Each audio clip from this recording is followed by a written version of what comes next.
ndai ko zela papa nkusu yeyo to zuye to lobi ke to zoki mikakatono pamba te to zoki na ba invité ebele bino nyonso boy baki ke lelo to ko solo na ye azali pe akozala kana biso pamba te azali congolais pas au banati na mboka na ye papa nkusu mbote na yo mbote mingi ndeko impwa elongo pe na mama kabea na bambasi na biso pe bongo bandeko balandi baso na bisika biye bazwami papa nkusu azali kaka congolais te azali moyindo africain. Alors papa nkusu to bana yo na tina ke ya Congo bokei liboso ya Congo po ete Congo ezana nkita ebele ezana makambo ebele okomela biso ba buku ebele pourquoi les Africains sont-ils devenus pauvres? Livre Moussousou, à qui attribuez-vous la cause et la responsabilité de la misère du peuple congolais? Moussousou, voici l'arme de la colonisation en Afrique. Moussousou, voici ma lettre. Alors, yo loba na biso, po Congo kene liboso mi kakatano ezali wapi nino to ko sala po ete to longwa na bombo. Matondo mingi ya yambo to sengeli to yebanano yango Congo euta wapi? Pamba te soki toyebi te epai Congo euta toyeba pete eloko nini tosala. Congo ebotama na 1885 na conférence ya Berlin esika wapi bakabolaki Afrique ndenge balingaki nde bongo mabele wana ya Congo nde ezalaki ya Léopold II oyo apesaka epai ya babelge. Mabele yango po bakabolango bazwaka yango na 1491 tango nzinga nkuu azwi bateme nde sika mabele ya bayindo ekomelaki ya bamindele. Na bongo basalaki 50 états na États-Unis tango bandeko na bango ya États-Unis bakati nzela na bango baye ya poto bazwi mabele ya Afrique bakaboli pe ndenge bakabolaki ya États-Unis. Biso lokola tokomaki baumbu ya bamindele mabele komaki ya bango nzoka bomoi ya mutu eza na lola te ndenge balinga kokosela bino po wana eza lokuta ya yambo nano esengeli boyebaka ete Nzambe asalaki mutu atiye na nzoto musuni bomoi no mobimba eza kaka na mabele. Biloko nyonso kolia eza na mabele, mayo komele ezalakawa, mopepe ezalakawa, biloko nyonso eza nango posa. Boni tuzoko kateka sipo to kokisa nyonso. Osi okufat ozalaka.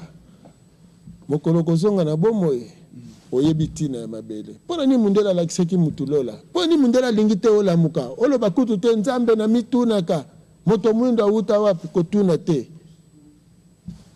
Bakangi nzembo ya verkis somo nde bongo mundela lingite oyeba oyo yozadi histoire bakotangisa bino na kelasi etonda lokuta religion lokuta nyonso lokuta po bayebi ete mabele yoza molimo oyo lati nzoto musuni eloko nyonso kozana nango posa soki kiti okozwa nzete yango kosalela kiti na kati ya mabele nyonso etonda obo bengi mabanga talo ba minere za kaka diamant or cuivre te bomengo ezali mabele kaka oto ya basala ka bikeko batas bakaro ezo uta na mabele to ezana eloko moko te utaka lola ekwei meme mbula utaka lola te mai ka ko to na ngwawa ndenge ne biso kokate to lamba to lia malamu to zana malamu po pamba te mundela sala kenini abomi Afrique ati sikoyo oyo ya ye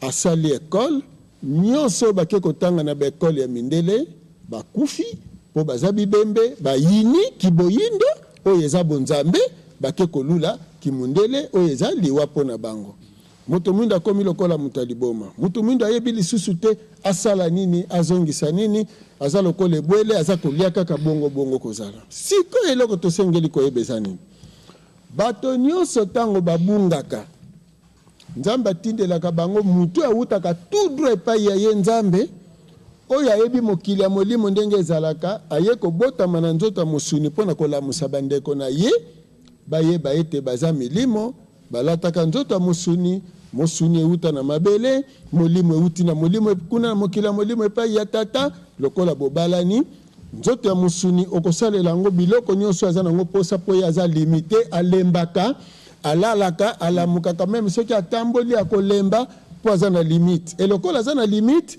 esengeli asungama yango nomoni bakela bamituka bakela bakiti bakela nyonso mpo nzoto mosuni esukaka siko lokola bato na bato ntango babungaka batindelaka bango motindami na bango yango bomonaki epai bamindele babungaki barome bakolonize bango yezu aye kuna mpo azongisa bango na ntango barabe babungaki maome aye ntango bajaune babungi buda aye bongo soki biso tobungi ya biso mpe nzambe akokanisa na biso te nde mfumu kimbangu. Ok, tolanda nanu image oyo tobongisaki biso na pero mpona to réagir par rapport à makambo oza koleka bongo nsima nango to continue tolanda. De toute cette histoire. L'histoire est simple, j'ai dit et répété qu'il y avait eu des prophètes dans l'histoire de l'humanité de toutes les races, et pas seulement des blancs. Simon Kimbangu était un prophète africain. C'est important que chaque race sur Terre, chaque groupe ethnique sache que dans sa tradition, il y a eu des prophètes des Elohim. Simon Kimbangu qui a été torturé et tué par les colonisateurs belges parce qu'il amenait des informations différentes, parce qu'il permettait aux Africains de relever la tête, a été tué, a été torturé et on a mis fin à ses jours il n'y a pas très longtemps. Comment a-t-on pu essayer d'imposer comme ça une religion raciste, car c'était une religion raciste, le christianisme. Dieu est blanc et il a créé toutes les races, à son image. Ce qui fait que je suis persuadé que vous l'avez fait étant enfant, et beaucoup de petits Africains ont dit, mais si Dieu m'a créé à son image, il est noir aussi. C'est-à-dire, c'est la logique. Alors bien sûr, les prêtres disaient, on ne pose pas de questions, c'est un péché, tais-toi, Dieu est blanc. Et c'était un mystère. Ils aimaient bien cultiver le mystère, ces gens-là. Et la réalité, elle est tout autre. Car s'il y a un Dieu blanc qui crée des noirs inférieurs, c'est un Dieu raciste. C'est inacceptable. C'est insupportable. Prophète, mais à ce moment-là, notre Jésus de toujours, le Fils unique de Dieu, qu'est-ce que vous en dites? De quel Dieu? Le Dieu blanc, noir, jaune? Mais Jésus n'est pas plus important que Simon Kimbangu. N'est pas plus important que Bouddha. Tous les prophètes sont importants à égalité. Et ce ne sont que des messagers. Il n'y avait pas de Dieu le Père et Jésus n'était pas Dieu. C'était un messager, un prophète. Alors merci beaucoup. Voilà, nous sommes de retour sur ce plateau. Tozongi na plateau. Papa Nkusu, na mokuse réaction par rapport. Matondo logique ndena banaiko kendela nango yangwana mundele Raël ayeko limbola. Jésus a plus que mfumu kimbangu te. D'ailleurs dans ba prophète nyoso baya mfumu kimbangu aza likolo parce que mabele ya mfumu kimbangu eza mabele oyo eleki mabele nyonso ya mokili oyo na bomengo. Mais justement parce que mabele na biso poto lia malamu nini ezangi biso nini tu ebongi to sa kasi sikoyo est-ce que bolanda ka mfumu kimbangu ebele baza ba kimbangiste pe bazali koloba te kimbangiste ya kombo parce que mfumu kimbangu ayena message mfumu kimbangu ayena mateya mibeko mya bikela po boyeba mokili ezali te boloba no atelemisaki koka te. Il faut botanga mokili boyeba mokili parce que lelo bokeno telemisa bakoka te bokeno lobisa baba te toyeba mokili yango wana soki batu balani tolani mfumu kimbangu na mateya na ye oya yaki nango lelo biso bayindo eloko tokoyeba te tozongela nanu mabele na biso. Alors po tozongela mabele na biso etumbane ko bandela wapi ko bandela na Congo po mfumu kimbangu atikeli biso programme yambo akende mindele balandaka Bible oyo ba prophète na bango batikelaki bango barabe balandaka nani Coran oyo ya bango atikelaki bango Mahomet elolenge moko ba asiatique ba musu bazolanda Bhagavad Gita ba musu balandi Nihongi bendie bango balandi Bhagavad Gita sikoyo biso bayindo Mfumu Kimbangu alobaki malamu akotinda motangisi potangisa bato siku alors siko lelo tozana eleko ya kotanga siku totanga mibeko mya bikela et na lelo tokoyeba ete soki tozangi mabele tozana eloko te siko etumba tozobunda na programme apesaki alobi juste na 4e président tango bokokoma na période ya 4e président esclave akozala susu te soki esclave akozala te elingi koloba nini okozonga kolo mabele na yo soki na tango yango bokozwa mbongo ebele bokozwela yango wapi bakodedommage bino na période ya 4e président mindele baye kosenga pardon. Est-ce que pardon ekoki kozala sans dédommagement, sans réparation à préjudice. Non, mais il faudrait quand même qu'on pose des questions, sinon on ne va pas vous laisser parler du début à la fin. Je pense que ce qui est vrai que quand tient la moto, il y a des Congolais, il y a des Indo. On va parler des Noirs. Il y a des Indo qui vont dédommager. Un mot, c'est absurde. Parce que tout concrètement, qui va dédommager, qui et comment? Ça va se passer comment? Mais justement, il faut que yoka. Mutaye ko senga pardon awuti na poto ti awa. Atindi batu ba ko senga pardon sur base ya nini? Alobi ba kosa kibino. To kosa kibino, to boteli mabele na bino, to boma kibino, to kati bino mike to sali nyonso ya lokuta. Lelo to moni te passe bandi ko yela biso, to ko senga bino pardon. Ne sika même mutu asengi pardon alela mutu mwindu mutazo lela wana centenaire. Comment ko limbo le loko ndengo na niveau nini ya bozoba? Bato mwindu batu balela eza mindele te lobby sima lobby boya ko cha element zela maman. Eza likambo bandeko bazwa bososo. Sikoyo mundelo ya wuti kuna ye. Soki bayindo bazalaki akolamuka bakoyebisa bango nini na oya yaki na nkamba na oba yaki na centenaire tokoyebisa bango boye. Baye babotola mabele na biso ezali ba dirigeants européens. Baye ko boma biso banyokoli biso eza ba dirigeants européens. Comment bino ben individu bokoya? Il faut bokendo ko ba dirigeants wana. Et puis balobi bien baza ba catholique, baza ba protestant. Bon tango balobi ke baza ba catholique, baza ba protestant. Siko ba catholique ba yindo. Ba sango oya ba yindo. Ba pasteur baloba nini na tango wana? Parce que fallait pas comprendre que musalo nyonso bazo sala awa babomi mboka. Babomi boyindo. Po pamba te ba kolona ngo baye ko ebisa bino ke to kosa bino na banseignement nyonso wana. Alors wana oloba ngo papa kusu to yebi na loba oloba ngo kaka po interpeller to yebi po basosola to boite mais za motu na espace aussi tuni na ina limbola ndenge nini bakangaka muyibi. À partir ya mayaloba o bayaki kokosa to zwi Bible.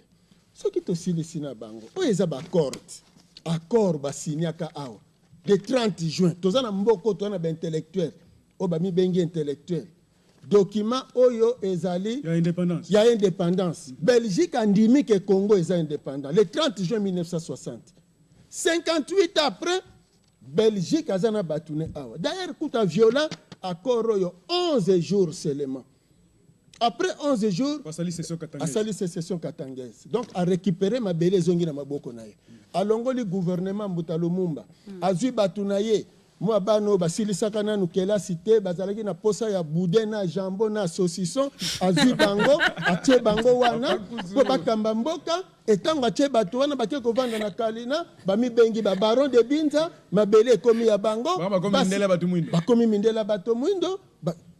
Batu wana balula kakimundele mikolo nyonso kokende na Belgique kokende na Europe bazwi mboka bachango na maboko kokende koluka nini ezalaka kuna ngabo mengo nyonso ezali. Merci beaucoup papa kusu mutu na moko ya pe mutu ya bapesa kinga babi na soko tangi na devant église kimbangiste bakomi l'église de Jésus-Christ par son envoyé Simon Kimbangu. Pourquoi on a mis Jésus-Christ avant? Justement esengeli boye bakebana ya mfumu Kimbangu bakendaka prison libre. Bazalaki na colonie scolaire kuna na boma epai ya ba jésuite ba catholique po basala bango lavage à cerveau et tango basali bango lavage à cerveau bakolisi bango na catholicisme et na tango to revendiquer indépendance le 4 janvier 59 bo simbango malam le 4 janvier 59 to réclamer indépendance na biso lokola monsieur Pétillon papa Diangenda bandai ko sala epai na ye wana regroupement bangunze se bandi déjà ko sala ma basali kintwadi monsieur Pétillon bateau bazo sakola sangwa lobi. Ah d'accord. Alors sikoyo monsieur Pétillon akotinda papa Diangenda po kende kokota na groupe wana ye apesi papa Diangenda personnalité civile a regrouper bangunza wana. Alors kuna bakoyi kolobela kombo ya mfumu Kimbangu de molima mfumu Kimbangu koko sala tende sika bapesa ka kombo wana ya église de Jésus-Christ sur la terre. Donc eza eloko bayokani donc na kati wana parce que d'abord mfumu Kimbangu Yesu te mutatinda ye parce que jamais un envoyé akoko tinda lisusu envoyé mususu pour na race mais yemoko azalaki d'abord chrétien tolanda so élément mususu to non kolobate que yemoko azalaki chrétien ce qui il était comme Christ il était chrétien non christianisé attention parce que ce que le bibongo koloba nini pona Jésus o azalaki na kati ya religion gréco-romaine. Alors faut que bakango tolanda bilili otobongisa kisusu pona yo osa so réaction mususu soki tozongi na plateau. Kanza isilo esile kisauma achiaki langele na uji ambandaka akolaki batisimo loloko asimba. Père Van Dijk, vous avez un lien particulier, on pourrait dire, avec ce bienheureux, n'est-ce pas? Oui, et ça on peut bien dire un lien particulier parce que c'est moi qui ai commencé la cause de Bakanza. Quand je revenais des études en Côte d'Ivoire, c'était l'année 1974, il y avait eu une fameuse chanson, Nzambe na mitunaka. Fameuse chanson, Nzambe na mitunaka. Dieu, je me demande pourquoi Jésus est blanc, Marie est blanc, Joseph est blanc, tous les anges sont blancs, les saints sont blancs, pourquoi les diables sont noirs? Donc je reviens à Boende, septembre 1974, et dans le mois qui suit, des gens viennent me parler de Bakanza. Quelqu'un qui a été martyrisé longtemps, il y a longtemps, et qu'ils disent pourquoi l'Église ne le béatifie pas, ne canonise pas, parce que maintenant on dit qu'il n'y a pas de saint noir, alors que nous avons un saint de chez nous. Toi, tu dois t'en occuper.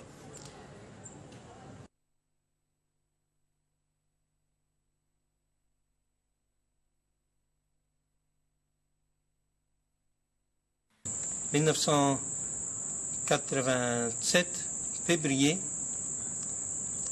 pendant 15 jours, on s'est réunis ici à Kinshasa. C'était le père Aldo Facconi, le père Franz Quick de Bazankuso, c'était moi, et c'était M. Jean Bolakoufo, qui était étudiant à l'ISSR ici, et qui était en fait mon adjoint là au centre pastoral Boende. Pendant 15 jours, nous avons discuté, les avant-midi on discutait, les après-midi c'était pour la rédaction des textes. Et après ces 15 jours, on avait un scénario qui nous satisfaisait. Je suis rentré à Bandakam et j'ai dit à Monseigneur, je lui ai présenté le texte et j'ai dit voilà, nous allons jouer le film en lingala. Il a dit non, ça ne peut pas. Voilà, nous sommes de retour sur ce plateau. Tozongi na plateau. Papa Nkusu na mokuse malobo olandi par rapport ya film Bakanja oyo moi. Justement, omoni makambo eza polele lelo. Pamba te sango wana Van Dijk aza catholique. Alobi tango bayoki nzembo ya Nzambe na komitunaka. Wana sikoyo Cardinal Malula nzembo wana ya wazula na komitunaka. Nzambe o na komitunaka. Oyemba pe. Na kati etumba. Autande wapie ba excommunier mbutaka kya mwangana epa ya Cardinal Malula. Siko bamoni te bayindo babandi kozonga siko na conscience na bango, il faut to étouffer bango. Basali siko nini balobi nini sango wana lobi basala film ya Bakanja pona nzembo wana eboye baka bien ke bayebanso baza batera mindele kuna baza basango na film wana malchance na bango na kati ya film l'air bazo tourner eza na élément moko susu batia balobi ke eza makambo ya politique tangu longange azobeta lobi bo bengana bango po biso to bengana bango epai na biso kuna Bakanja soko tali bien akufa do na bozoba do zobako parce que kolanda film ango babenga ye nyama na bamupe. Alors ce qui est lolenge wana bayebanso balandaka Yesu eza polele ete peine perdue. Mais eloko to wana mutu ya ezali mabele na biso babotolaka. Yango nde etumba oyo mfumu Kimbangu yelaki yango siko na 4e président. Alors kota religion na bandi na Raël na yesango basi babomi développement ya Congo yango na zoyat basi bayebisi bino ke soki bolandi makambo bapaya bobungi bien que bango moko bindé mais oui il faut mais zangonga te dans la convention spirituelle des obota biloko nyonso fallait vous comprendre que si mabayindo batei bino na convention bake kozwa bango moko mindele po baya koyebisa bino parce que tangu nzambe akobeta okoloba te koyokaka te na bayindo balobi na mindele balobi siko toza na likambo ya mabele ezela dédommagement ezali parce que Europe azo violé baaccord na ye oyo asinya awa nde yango ezosenga sikoyo baafricain il faut bazala na bomoko Congo mutu akobanda ekobandela na Congo yango bomoni misu nyonso ya mokili etali kaka na Congo kwiti ya makasi batie na Congo losambo ya makasi batie na Congo losambo ya koboma makanisi ya bayindo distraction makasi batie na Congo parce que bayibi ke Congo ezali mboka prophétique oyo esika mfumuki mbango abimelaki soki bayindo bakolanda makambo ya mfumuki mbangu soki bakongole bakolanda makambo ya mfumuki mbangu bakobikisa Congo pe babikisa Afrique mobimba alors mokonzi toza na eloko aza na bilaka wana ayebisi bino bandeko toluka nanu indépendance il faut tozonga biso bakongolais il faut tosangana na bomoko toyebisa Belgique mais oui il faut Belgique azongela ko respecter ko tosa bakoro ye muta signaki ceux qui a 11 jours déjà 11 jours après à marcher sur bakor est-ce que après 58 ans à ozana makasi ko respecter yango congolais ceux qui basangani tozana makasi parce que lelo bozobosana eloko moko basango oyo baza batu mabe Batumabe pona nini bozwa bakor ya cité ya Union africaine oyo Edem Kodja Kambaki tobandi kusangana opposition pe a rejoindre majorité e bayebi ke soki na Congo koyoka na ezali bomoko ezali molimo ya tata mokeli na nzela mfumuki mbangu pe milimo bakoko soudé bango soudé ba congolais Congo a déclenché abikisi Afrique. Merci beaucoup. Alors zela bolimbisi pardon tokozonga na biso eza important siko tango bamonika ke tokomi pembeni ya kosangana basango babimi ote toke kobondela bandeko alimete entre temps bandeko alimete baza na contact na baye baza na Belgique oh no boko kendo sangana na bango te do mindele baboyi sima nango zela nano basango babimelaki babimaki sima nango mokonzi mboka lobi kasi boke po bango balobaki bakende kosala soki banini ya bons office wana bakende kozwa bandeko kuna sikoyo l'air bake kuna bazonga susu na cité Union africaine te bango mbala moko babendi makambo na centre interdiocésain oh non papa lobi na nonce apostolique lokola pe bamonaki mindele ale baye balongoli makambo banda makambo ekoma epai na bango kuna koyoka na eza te bakaboli bakongolais ekomi siko ba respecter bakor ekomi soki senani tolanda bongo tozonga bon anniversaire na babotami nyonso o babotami mkona lelo soki tosangani teta musu na baide mais soki ndeko abotami biso nyonso tu mais babebisi jeunesse congolaise nzamba ubete nini ngambela nzamba baya kosalaka baconcours awa kaka ya mabina bajeune nyonso batindiki bango kaka na mabina yango ozoyoka awa siko distraction monene ya kokabola bacongolais ono bacor ya soi-disant soki Saint-Sylvestre moko boye asala nini na mboka na biso mutu wana aza nani yango alors zela nanu bolimbisi omoni ke bacor wana ezoboma nzoka toza na oyo na opposition na majorité na société civile soki tovandi to brandir oyo Belgique ako devoir biso siko tokomi na tango oyo ya bomengo tokomi na tango ya bonsomi tokomi na tango oyo esclave akoki kozala te tala ndenge nini mundele lokola yebaki ba prophétie wana nyonso ndenge embrouillé donc régime ya président Kabila baloba o aza rwandais bazongisa boya za Hippolyte Kanambe bazongisa boya za mwana muzete baza ko embrouiller kaka place wana po ba congolais balamuka te mais ba mataba kita mais biso beto zambale zamba biso nyonso ba or ba mataba kita ba mataba kita mabele za mabele ya bakoko pe milimo bakoko za kotelema na lolenge nyonso oya kosala erreur ya koteka mboka oyo neleko oyo akobeta mamilimo bakoko nyonso oyo makila na bango mundela sopa awa o nyonso mundela tumba o nyonso mundela boma baza kotelema pe bakoyanola moto nyonso diamant na biso ekozala na valeur na biso soki tozongeli mabele cuivre na biso ekozala na valeur na biso soki tozongeli mabele tala na niveau ya bamboka kozongela mabele elakisi nini tosenga toloba nini tokomisa indépendance na biso ya solo toyebisa Belgique tika biso France tika biso congolais nyonso azala nsima ya mokonzi ya mboka elingi koloba nini elingi koloba boye soki tokokóma na esika oyo ete mokonzi ya mboka na biso moto akoki kosimba ye te omoni Belgique alingi aloba, États-Unis alingi aloba, France alingi aloba, Allemagne alingi aloba, population etelemi. Elobi soki bomeki kaka ma yambona biso moko topesi bino embargo. Et puis mokonzi na biso akozala intouchable. Siko mokonzi soka zui force wana ya peuple na ye. Alobi bon siko biso tolingi tosala musala na biso. Lokola ingérence ya libande esili. Tolingi to alors valeur ya mwana moko moko et kozala siko toko changer système éducatif, toko changer nyonso et na tant toko changer nyonso e bandeli so yalaka pasi sans révolution bo kende liboso te. Ba pays voisin na biso oyo mindele baza ko linga ko utiliser lokola ba base arrière pour ba déstabiliser mboka. Bango pe ba kolanda même exemple. Alors na tango wana to bomi configuration ya conférence de Berlin pour na Congo ezala ba Belgique, Angola ezala ba Portugais te. Alors na tango wana to ya ko sangana bongo siko to zibokasi ya kati.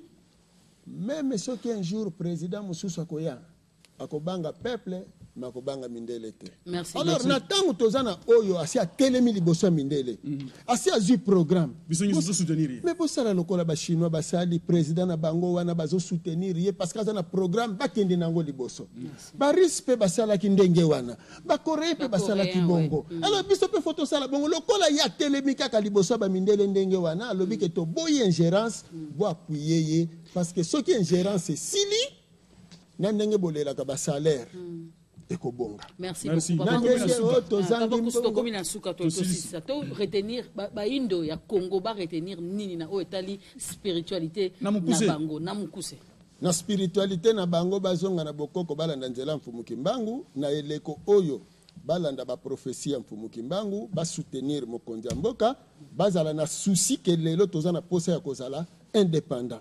Alors majorité, opposition, société civile, biso banso total avenir ya bana na biso oyo biso tozo subir lelo eza bakulutu ndenge babebisaki siko biso to bongisa pona bazako ya alors encadrement makasi ya jeunesse bolongola ba jeune na kwiti bolongola bango na kolekisa na mabine zangitina bomoko lelo lokola président utai koloba lobi lelo to bandi tango ya sika badongolo misu bazana makanisi na bango mais peuple congolais na tendance nyonso défendre mboka na yo tina suka ya bomo inayo po mundela bango. Merci beaucoup to sosoli que na o etali spiritualité il faudrait tolanda o nyonso fumukimbangu atieli biso comme ligne ya ko suivre et non ko bondela fumukimbangu to bondela nzambe mokeli. Merci beaucoup Nanzela Fumukimbangu comme envoyé spécial. Un grand merci très rapidement salutations à Pati Kabasubabu qui nous suit, à Guilain Bundi et aussi bon anniversaire à Steve Wemby et nous faisons aussi un petit coucou à monsieur Lulendo Jean-Claude et monsieur Évariste Miakakarila. Merci de nous avoir suivis. Merci beaucoup, nous étions avec les enfants. Et bonjour encore une fois de plus au CPLI, au la télévision. Maman Nabiso. Le maman casse. Tu parles le lingala ou bien tu parles français? Tu parles français. En français. Je te parle lingala. Kaspo batangisa rabiso na français to na lingala. Mais si ko soki batangi chinois zotanga na chinois. Mais là il y a administration ya mboka na biso ezali français. Kasa bandana nous te le temps yo zo musala o ya ozongisa bato na boyindo bango ba yebaka déjà. Avant colonisation, pendant la colonisation français. Après colonisation français. Donc le colonialisme bozo formé ko bandana na ajo bozo bandela bana bazala déjà mindela lo poso mwindo. Te koloba français ça koza mundele te. Na yebi soboy. Koza koloba français d'abord kozala kaka. D'abord pesa français. Likambo te kozala fanatique ya lopoto. Hein? Ezali boumbu na yo wana. Fanatique eza en français. Donc papa Kusu kozala moumbu. Kozala moumbu pe ko sepela ki mundele ezali bozo ba pe boumbu pona yo. Donc baloba kisa bango nanu bankota na bango omoni likambo moke ute koleka botuni mwana ngo 4-3 ayanola kibinoni po botuna kenda lopoto soki botuna ye kaka ke mine longola misato ngaka lo bakaka etika limoko. Alors Pierre ça va? Ça marche bien? Papa Mkoussou nous dit qu'il faut apprendre le lingala. Tu parles aussi lingala? olobaka lingala olobaka nini olobaka nini na lingala mbote na yo mbote na yo c'est pas répondre au lingala Malembe réponds. télévision malembe bana na ngai ba koloba lingala. Mais il faudrait quand même toquer les malembe. De mo kolobi début nyoso ya kapasi. Mais loko la bango siko makabone ça bino sibo beba to beba na français. Teke bana oyo yo ba beba. Donc o beba za français. Mais mibutu ko mitano na mwambe.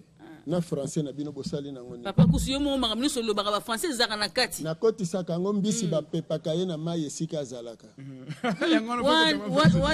Merci beaucoup, chers téléspectateurs. C'était notre Congo du 20 juillet à 2018. Nous sommes avec Papa Nkoussou. Il est toujours amusant, mais quand il dit des choses, ce sont des choses aussi à retenir. À retenir certaines choses. Il faudrait aussi analyser, mais je pense que ce qui est important, c'est notre culture, qu'il faudrait que nous puissions enraciner, fonder notre existence sur notre culture. Pambate chinois, sokaza chinois lelo parce que a chaki oyaye boye bibon koko na ye na oyaye. Na chinois. Na chinois yango na za chinois. Kuna pe ba français na oya bango, ba américain pe na oya bango. Biso pe ba congolais to vanda pe na bo oya biso. Oui, et puis il faudrait que ton papa Nkoussou ça rappelle sur d'où vient le Congo, Kabwana Kindengenini, tout ça. Et ça, important pour les Congolais, nous soyons bisika outa, bisika zalipe, bisika zokende. Ça, c'est que, aïe, rapport